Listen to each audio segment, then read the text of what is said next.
Hello, and welcome to Catholicism in the Car. My name is Parker Zerbal.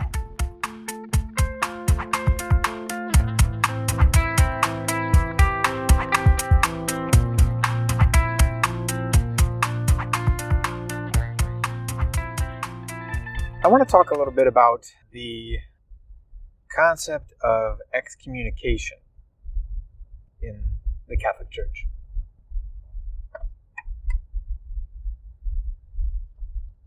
And why it is, in my opinion, a good thing to employ when certain public figures need to be reeled in, you could say.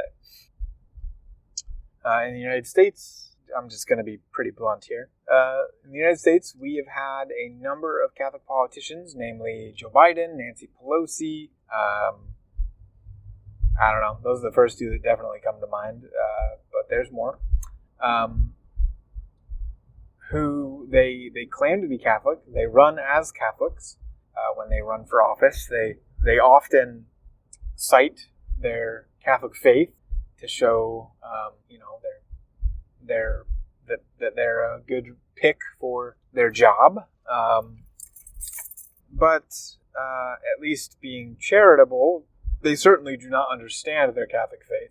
And on a less charitable note, if they do understand their Catholic faith and they fight for and proclaim and even celebrate many of the policies that they do, which are clearly against the Catholic faith, then they are in very grave sin. And I think the concept of excommunication, now it's gotten a bad rap throughout history, but it has to be understood properly. And the way it is to be understood is as a mercy and as a justice. You cannot have mercy without justice, and you cannot have justice without mercy. They are, in a way, they're relative virtues to each other. In the same way that love and truth are relative virtues to each other. You cannot have love without truth, and you cannot have truth without love. If you have love without truth, you have a sort of complacent action that allows the other person to do whatever they want. And if you have truth without love, you have a type of dogmatism that shoves truths or even opinions down other people's throats when they're unasked for and unwarranted. So, but as regards excommunication, the love and truth relatives, and also the justice mercy relatives, all four of those have to do with this concept of excommunication within the church. And at heart, what is it? It's discipline. It's discipline for the sake of justice and for the sake of mercy, for the sake of truth, and for the sake of love. So in my opinion, the bishops who have the pastoral care over Nancy Pelosi and over Joe Biden, in my opinion, those bishops, the smartest thing for them to do would be to threaten excommunication to both of those individuals unless they repent of their erroneous views, their contradictory views to the doctrine of the church. Namely, their views on abortion. They're each very pro-abortion. I guess, that's the main one. That is the main one. But also views on other aspects of human sexuality, on the aspect of homosexuality and transgenderism. Both of them seem quite supportive, not only seem, but are publicly quite supportive of both of those things, which are condemned by the church as sinful. So they're committing grave scandal. These two politicians are committing grave scandal by calling themselves Catholic and simultaneously proclaiming these sorts of views. Now, it is my understanding that Archbishop Cordileone of San Francisco, which is where Nancy Pelosi is from, has barred her from the Eucharist, and maybe has therefore de facto excommunicated her, and maybe he just thought a lawful excommunication under canon law was not necessary in that case, that it might do more harm than good. And here, I'm not talking about necessarily a de jure of the law excommunication. Because in our present context, that may be blown out of proportion by people who do not understand this practice of excommunication. But a de facto excommunication via not allowing the person to receive the Eucharist in that diocese would be, I think, the virtuous thing for these bishops to do. Now, like I said, I think Archbishop Cordileone has done this in his Diocese of San Francisco. Now, both of these people, in my understanding, spend most of their time in Washington, D.C. And I think Biden is from Pennsylvania, maybe?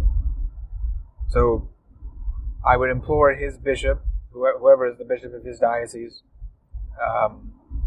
to either de facto or de jure excommunicate him, allow him not to receive Holy Communion, and then also the Diocese of Washington, D.C. to not allow them to receive Holy Communion because of this grave scandal that these two politicians are causing. And now, bishops who do not take this approach, I think a good case can be made that those bishops, in my understanding, this does not include Archbishop Cordileone because he has done his due diligence. And if the other bishops have, and I'm just not aware of it, then God bless them. That's good. But if they have not done their due diligence in this regard, I think they too are causing quite a scandal. Not necessarily to the secular world, although it would be a scandal to them in the sense that they laugh at us and see how we don't stand by our guns when it matters, that we really don't believe the things that we preach,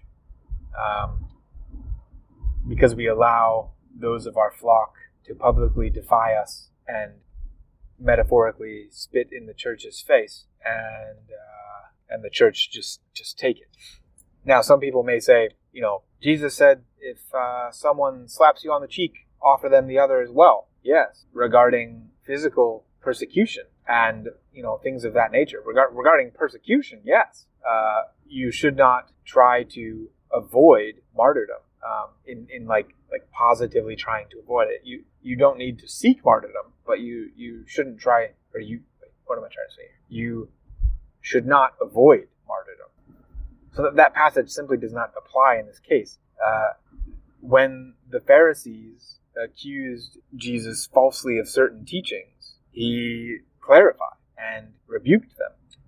When he was brought before the Sanhedrin and they accused him of the crimes, he said, who accuses me of these things? And then he said, I will be riding on the clouds of heaven, and you will see me in my glory, and you will know the truth. Anyway, I'm majorly paraphrasing that verse.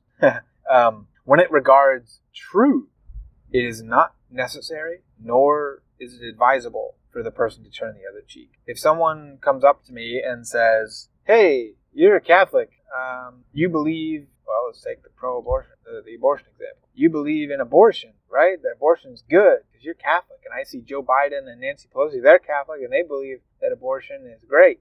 And if I said yes to that, yes, I'm a Catholic, and I think abortion is a good law to have on the books. Like, in that sense, say they slap me on the cheek with that lie, they're speaking a lie about me in my beliefs. If I hand them the other one as well, by acquiescing to that and acknowledging that, then I have committed a lie. That example, the slapping on the cheek example from the gospel, it does not apply to this case, and I think I've demonstrated that. We need clergy with a backbone, but not just a backbone, with a backbone and a heart. We have lots of clergy with hearts, but we need some backbones in there too. Okay, we need justice, we need mercy, we need love, and we need truth. You cannot have one without the other. When a bishop or a priest sits by as one of their flock is sinning publicly, this doesn't go for private sins, but when one of their flock is sinning publicly and manifesting grave sin and grave error, such as these two politicians are, no member of the church can stand by and allow that to happen and not rebuke them and try to turn them back to the right faith. Excommunication is a mercy. It's saying, hey, you've done wrong, dude. You're thinking wrong. Get back with the truth. We're offering you to get back with the truth. And if they refuse, then the full excommunication takes place. It's just as though God doesn't damn us to hell. We choose hell. He just confirms our choice. If God led us into heaven, even though we were choosing hell, that would not be justice and that would not be mercy. In the same way, our bishops need to act in the same way. And that's what an excommunication is for. It's a manifestation of the judgment of God on the members of his flock on this side of the veil.